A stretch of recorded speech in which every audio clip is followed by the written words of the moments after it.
করে আওয়াজ বানিয়েছে ঘুম এটা কিছু কাটলে তাই না হারা। হ্যালো গাইস, কেমন আছো তোমরা সবাই? আশা করছি তোমরা সবাই খুব ভালো আছো, আমিও ভালো আছি। আর অসীম সুমিত্রা ব্লগে তোমাদের সবাইকে স্বাগত জানাই আর ভালোবাসাও জানাই। তো চলো আজকের ভিডিওটা এখান থেকে স্টার্ট করছি। সকালবেলা আমার সমস্ত কাজকর্ম সারা হয়ে গেছে, কেননা আজকে সকালবেলা গুড্ডু স্কুল, মর্নিংয়ের স্কুল। এবার ওকে আমাকে দিতে যেতে হবে, তোমাদের দাদাভাই যেতে পারবে না, ওর একটুখানি বাড়িতে কাজ আছে। আর আমি ভাবলাম যে এবার ওকে দিয়ে আসতে গেলে ওর কাজটা লেট হয়ে যাবে, ওই জন্য আমি বলছিলাম যে আমার এদিকে কাজকর্ম তো সারা হয়ে গেছে, তো আমিই দিয়ে আসি। তো চলো আজকে আমিই দিয়ে আসি। আর এদিকে যাওয়ার আগে এবার ওকে ড্রেস পরাবো, তো ড্রেস পরাতে গিয়ে দেখলাম যে ওর ড্রেসটা ইস্ত্রি করা নেই। তো ওই যে ইস্ত্রি করে দিলাম, ইস্ত্রি না করলে তো একদম সুতির জামা, তো সুতির জামা এবার ধুলে তো কুচকি কুচকি হয়ে থাকে, দেখে মনে হয় যেন কোন পুটলি থেকে বের করে এনেছি ড্রেসটা, ওই জন্য ইস্ত্রি করে দিলাম। আর ও বলছিল মা বেশ ভালো লাগছে দেখতে, কি সুন্দর একটুখানি কুচকি কুচকি নেই, ভালো লাগছে দেখতে, আমাকে পরিয়ে দাও তাড়াতাড়ি। কিন্তু আমি ভাবলাম যে ওকে পরিয়ে দেবো তার আগে ওকে একটুখানি সাজুগুজু করে দিই। কিন্তু ও বলছিল থাক, আমাকে পরিয়ে দিতে হবে না, আমি ড্রেস পরে নিই। কারণ ও সব কিছু স্কুলে যাওয়ার সময় আর কি সব কিছু একাই করে, আর ও একা করে বলে আমার আর কোনো সমস্যা হয় না। আমি এদিকে রেডি হই কিংবা খাই দাই, ওকে খাবার দিয়ে দিই, ও একা একা খেয়ে নেয়, স্নানও একা করে নেয়। এবার মর্নিংয়ের স্কুল, আজকে তো স্নানটা করবে না। তো যাই হোক, এখন জামাটা ইস্ত্রি করে দিলাম আর ও একা একা পরে নিচ্ছে, একদম রেডি হয়ে গেছে, গুড বয় হয়ে গেছে। আর আমি এদিকে মোর বইগুলো রুটিন দেখে বইগুলো গুছিয়ে দিচ্ছিলাম। আর এদিকে তো আমি তো রেডি হয়েই গেছি, ওদিকে তোমাদের দাদা ভাইয়ের কাজ আছে, ও তাড়াতাড়ি মুখটা ধুয়ে ব্রাশ করে কাজে চলে গেল। আর এদিকে আমি ওকে দিতে যাব এখন, তো দিয়ে আসি, তারপরে দেখা হচ্ছে আবার। আর এখানে দেখো, গুড্ডুকে স্কুলে দিয়ে আসার সময় বাজারে ঢুকেছিলাম, অনেক সবজি দেখে, টমেটো দেখে তো আমার খুব ভালো লাগলো, দু একটা সবজি নিয়ে আসলাম, সবজিগুলো দেখে আমার খুব ভালো লাগলো, ওই জন্য নিয়ে আসলাম। তো আজকে এগুলো রানবো না কিছুই, শুধু করব পনিরের তরকারি আর ওই টমেটো দিয়ে চাটনি। তো চলো এখন রান্নাটা সেরে নিই, তারপরে দেখা হচ্ছে। আর এই দেখো, এখন রান্নাটা শেষ করে নিয়েছি, কেননা রান্নার সময় আমার একটুখানি সমস্যা হচ্ছিল, ওই জন্য ভিডিও করতে পারিনি।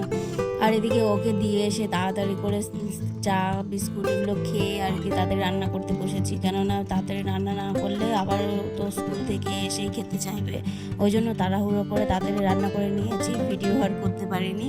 আর ওইদিকে বলছে তোমাদের দাদাভাই যে তাড়াতাড়ি খেতে দাও, খেতে পেয়েছে। ও সকালবেলা চা বিস্কুট ছাড়া আর কিছু খায়নি, ওই জন্য আর তখন আর ভিডিও করিনি। আর এখন এই যে বসে পড়েছি তোমাদের দাদাভাই আর গুড্ডুকে গরম ভাত আর পনিরের তরকারি দিয়ে, আর আমি এই যে গোটা একটা লেবু নিয়ে পান্তা ভাত খাবো, লেবু চিনি দিয়ে পান্তা ভাত খেতে খুব মজা লাগে, খুব ভাল লাগছে খেতে, তো বেশ মজা লাগছে।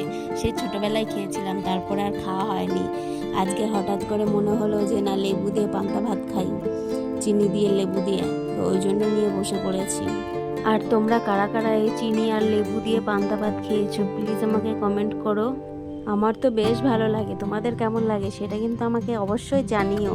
হ্যাঁ, খেতে খেতে তোমাদের আরেকটা কথা বলি যে আমাদের বাড়িতে আজকে একটা কিছু করবে, তো সেটা কি করবে সেটা তোমরা ভিডিওটা কন্টিনিউ করো, তাহলে বুঝতে পারবে। কিন্তু তোমরা প্লিজ কেউ কিছু বলো না, কেননা সেটা করতেই হবে, না করলে অনেকটা ক্ষতি হয়ে যাবে। তো তোমরা সেটা দেখতে থাকো, তাহলে বুঝতে পারবে যে কি করা হবে, তো কি করা কি করব আর কি সে। আর এই যে দেখতে পাচ্ছ দায়ে ধার দিচ্ছে, তো এই দা দিয়েই আর কি কিছু একটা হবে, সেটা তোমরা দেখতে থাকো, না দেখলে নিশ্চয়ই বুঝতে পারবে না। বস্তায় ভালো করে ধার দাও। গাছ কাটা হয়ে গেছে,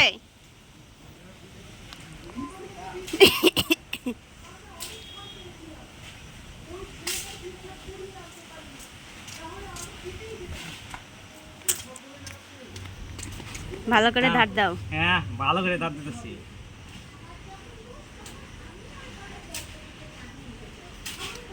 কি জানি কার গলা কাটবা, কাটুম, এটা কিছু কাটলে তাই না হারা, এটা কিছু কাটলে নিচে কারা, নিচে এই যে নাহলে হাড় এই নিচের টাকা দেই হাড় নিচে কাট করে তুই আবার দাও দিয়ে কি করবি দাও লাগবে আর এখানে দেখো আমাদের পটা মামা, মানে আমরা একে পটা বলেই ডাকি, তো এটা হচ্ছে আমাদের পটা মামা, তোমাদের দাদা ভাইয়ের বন্ধু, আমাদের সম্পর্কে মামা হয়। তো আমি মাঝে মাঝে মামা বলি, মাঝে মাঝে বলি না। যখন একটু বেশি ঝামেলা করে, বেশি আর কি করে, তখন মামা বলে ডাকি। এ গাছ কাটে কেন? হ্যাঁ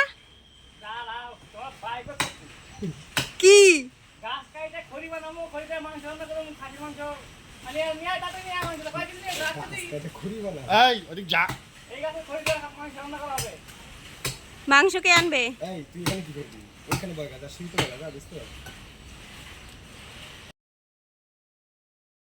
আর এখানে দেখো আমাদের কি তোমাদের দাদা ভাইয়ের আরেকটা বন্ধু ডালগুলো ছেটে দিচ্ছে, কেননা ও বলছিল যে তাহলে ঠিক আছে আমিও কি করব, আমারও কোনো কাজ নেই, আমিও তো তোদের সাথে একটুখানি হাতে হাত লাগে, আমাকেও কিছু খাইয়ে দিস। ওই জন্য সব মিলে দুজন মিলে শুরু করে দিয়েছে, দুজন না তিনজন, তোমাদের দাদা ভাইকে দিয়ে আর কি। আর আমি ভিডিও করছিলাম। তো আমি জানি গাছ কাটা হচ্ছে ভালো না, কিন্তু কিছু করার নেই, গাছটা আমাদের কাটতেই হবে, কেননা সামনে যে ঝড় হলো সেই ঝড়ে আর কি গাছটা হেলে গেছে আর নিচের গোড়াটা অনেকটা উঠে গেছে। আর এই যে পাশের বাড়ির পাঁচিল আছে, তো পাঁচিলটা ক্ষতি হয়ে যাবে, ক্ষতিপূরণ তো দিতে হবে, এই জন্য গাছটা কাটতে হচ্ছে। আর কোনো দিন না কোনো দিন গাছটা পড়েই যাবে, গাছটা একদমই থাকবে না, কেননা গাছের গোড়ায় একদম মাটি নেই। আর এখন তোমাদের দাদাভাই যুদ্ধ করছে। তো যাই হোক, এখন হচ্ছে প্রায় 1টা বাজে, সকাল থেকে ওই 11টা থেকে নিয়েছে 1টা বাজে, পরে একটু ঘুমিয়ে নাও। তো এই যে স্নান খাওয়া দাওয়া করে ঘুমিয়েছিলাম, তারপরে আবার কাজ করছিলাম। আর এখন এই যে সন্ধ্যাবেলায় ম্যাগি নিয়ে বসেছি, কেননা প্রচণ্ড খিদে পেয়েছিল, ওই জন্য 5 প্যাকেট ম্যাগি এনে আমি আর ছেলে মিলে বসে পড়েছি। তোমাদের দাদাভাইকে দিইনি, কেননা ও যে ম্যাগিটা খুব ভালোবাসে, আমি ইচ্ছে করে ওকে দিইনি। আজকে অনেকটা স্যুপ বানিয়েছি, আর আমার খুব ভালো লাগে স্যুপ, ওই জন্য ওকে বলছিলাম যে না দেবো না, তুমি অন্যদিন খেও, আমি আর গুড্ডু আজকে খাবো। আর ও তো হিংসে হচ্ছিল, ওই জন্য তোমাদের দেখানোর জন্য এই যে ভিডিও করছে, যে তোমাদের দেখাবে যে আমরাই নাকি খাই, ও খায় না একদমই। তো যাই হোক, চলো আজকের মতন ভিডিওটা এখানেই শেষ করছি। আর আজকের ভিডিওটা যদি তোমাদের ভালো লেগে থাকে, লাইক কমেন্ট শেয়ার করো, আর সাথে আমার চ্যানেলটাকে সাবস্ক্রাইব করে দিও। আর যদি তোমরা কেউ ফেসবুক থেকে দেখে থাকো, তো পেজটাকে প্লিজ ফলো করে দিও, আর একটা লাইক করে দিও, সাথে শেয়ারও করে দিও। তো চলো, টাটা।